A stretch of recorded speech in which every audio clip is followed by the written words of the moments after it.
उन्नीस की 19 जून और 19-20 की रात को हमारे पास में इतला आती है कि एक व्यक्ति की डेथ हुई है जिसका किसी ने ब्लाइंड रूप से मर्डर किया। जैसे ये घटना हमारे सामने आती है तो हमारे टीम एक्टिव होती है और पूरे उच्चाधिकारी एडिशनल एसपी सीओ और मैं खुद से एक्टिव होता हूँ उसमें। और इसके अलावा हमने थाना कोतवाली DST team, FSL team, MIU team और सभी टीमें एक्टिव, साइबर टीम, सभी टीमें एक्टिव होकर उस घटना स्थल का निरीक्षण किया जाता है। निरीक्षण करने के बाद में जितने भी शहर के कैमरे थे उनका अवलोकन किया जाता है और टेक्निकल एविडेंस जितने भी हमारे द्वारा रात के टाइम में हम रात को इसमें एक्टिव हो जाते हैं, पूरी रात इस टेक्निकल एविडेंस जुटाने में लग जाते हैं। चूँकि मर्डर किसने किया ये चीज़ अभी तक ज्ञात नहीं थी, तो उसके लिए हम अपने मुखबिर और जितने भी तंत्र था उसका उपयोग करते हैं। और उसके बाद में इसमें 103 सब क्लोज 1 में एफआईआर दर्ज 199 दर्ज की जाती है। दूसरे दिन मुकेश कुमार गर्ग जो मृतक थे उनके भाई के द्वारा, मृतक का नाम भंवर कुमार पुत्र श्री गंगाधर निवासी पार्क प्लाजा पाया जाता है, हमारे संज्ञान में आता है।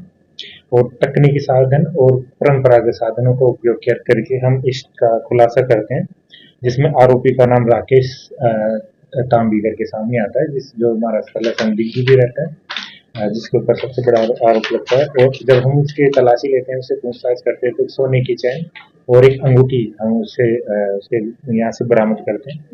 और जो बाइक उसने घटना के लिए यूज करी थी वो बाइक हमारे द्वारा जब्त की। क्या मोटिव क्या था मर्डर का? इसका मोटिव उसके द्वारा ये माना गया, बहुत बताया गया है कि अभी तक की जांच है कि उसने 11 लोगों से 56 लाख का उधार कर्ज किया हुआ है और उसका ब्याज भी उससे भुगतान नहीं किया जा रहा। तो वो चाहता था कि जो मृतक है, जिसको उसने मारा है, उससे उसका मुश्किल टाइम में उसने उसकी मदद करी थी आरोपी। तो वो चाहता था कि वो उसको कुछ पैसा दे, लेकिन इस प्रकार से उसको कुछ पैसा उसके द्वारा दिया नहीं जाता। और उसके सोने की चैन अंगूठियाँ थी, इस पर उसकी नज़र थी, तो इसी कारण, इसी लूट के लिए उसने वो उसका क्योंकि शहर के व्यवस्था मार्ग में ब्लाइंड मर्डर की घटना थी, लोगों में काफी डर था, दहशत थी, लेकिन पुलिस ने बड़ी कार्रवाई की रोल क्या रहा इसमें, किस टीम के सबसे ज्यादा मदद? इसमें चूंकि ऐसी घटना में हमारी पूरी टीम ही एक्टिव थी और किसी एक व्यक्ति विशेष का बोले कि स्पेशल रोल था, तो ये सभी के भूमिकाओं को कम करना हो जाता है। फिर भी कई की पॉइंट्स रहते हैं जो महत्वपूर्ण हो जाते हैं। जैसे हमारी डीएसटी टीम में इसमें प्रभाव भूमिका नहीं भाई, हमारे एसएचओ साहब जो मौके पे थे उन्होंने सभी जो आसपास की दुकानें थी उन दुकान वालों से संपर्क किया, जो आसपास के जो लोग थे उनसे संपर्क किया, आम जो मुखबिर थे उनको हमने रात को ही एक्टिव किया क्योंकि शहर के बीचों बीच की घटना थी। और यह हमारे लिए भी एक महत्वपूर्ण चुनौतीपूर्ण था कि ये घटना इतने रात में शहर के बीचों बीच किसने करी, क्या कोई बाहर का तत्व तो इसमें शामिल नहीं है या फिर कोई घरेलू आपसी रंजिश, बहुत सारे जो आयाम होते हैं हम सब उन्हीं पे विचार कर रहे थे। और जो इसमें सबसे महत्वपूर्ण भूमिका रही है जो हमारी एक श्री मंजूर हेड कांस्टेबल 237 और गणेश कांस्टेबल 275 थाना कोतवाली और रूप कमलेश कांस्टेबल 154 डीएसटी की, इनकी महत्वपूर्ण भूमिका रही है।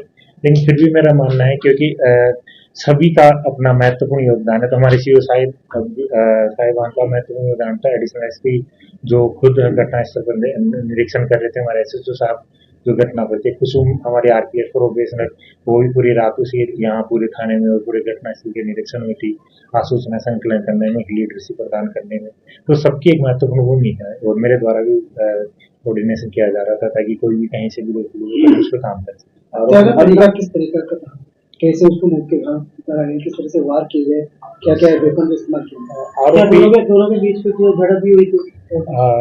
झड़प की अभी तक उस एंगल से जांच कर रहे हैं। और दूसरा उसके द्वारा करीब 8 बजे करीब वो उन दोनों आते हैं आगे पीछे और साथ में बैठ के बातचीत करते हैं और उसी दौरान करीब 1.5 घंटे वो वहाँ अराउंड 1.5 घंटे रहता है।